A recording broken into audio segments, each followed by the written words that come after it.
today. U.S. Attorney James Kennedy Jr. stood at the site of a recent murder in Cornhill and announced a new task force designed to knock down the frequency of shootings in Rochester in just 2 months. But this announcement was met with immediate skepticism and even some criticism from some passers-by. We have team coverage on this. Alex Love standing by in the newsroom with reaction. But we're going to go out to Christian Garzone live in Rochester first. Christian, let's first talk about the makeup and goals of this task force. Well, Adam, James Kennedy says over the past several years there's been a 150% increase in violent crime in Rochester. He says the time has come to take back the streets and restore public safety. Kennedy says there's a new 60-day program they are trying out in the city, the VIPER program, which stands for Violent Prevention and Elimination Response Task Force. This will be a proactive and cooperative approach to policing with agencies like the ATF, DEA, FBI, and the U.S. Marshal Service on the ground here.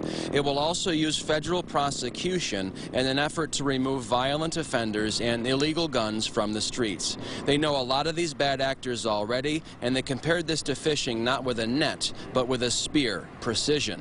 But Kennedy says they cannot do this alone and asked the public for their help.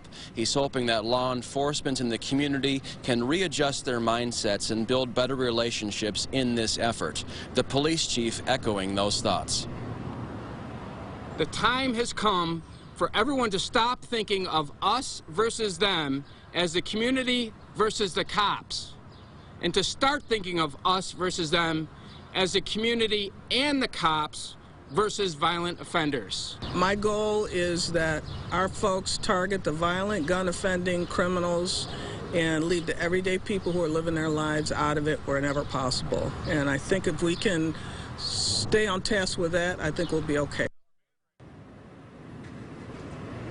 Now they're going to take a look at these results and reassess in 60 days and see where they stand. The boots on the ground already in the city.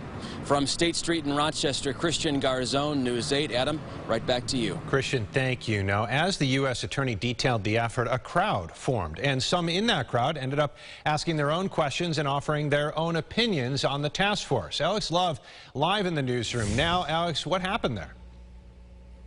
Adam, you could see how passionate members of the public were in their questions or statements to the FBI, police chief, and U.S. Attorney of Western New York, because they are frustrated their neighborhoods are being taken over by gun violence and other crime. In the middle of taking questions, members of the press were drowned out by serious matters brought up by people who felt these leaders are not truly representing them, adding they're out of touch because none of them got a heads up about this briefing going on ahead of time, and more meetings should be held to engage what the public's concerns are for these agencies to be on the lookout for, finding permanent solutions at the heart of issues before they keep happening.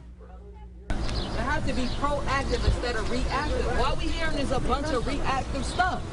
I disagree. I spoke extensively about proactive. You need the right people at the table who's being affected by this to infatuate real change. Nobody up there represents us. We tired of all the I'm sorry that you feel that way, but we do. The VIPER program is expected to last for 60 days, which also doesn't sit well with community members, believing it doesn't go on long enough.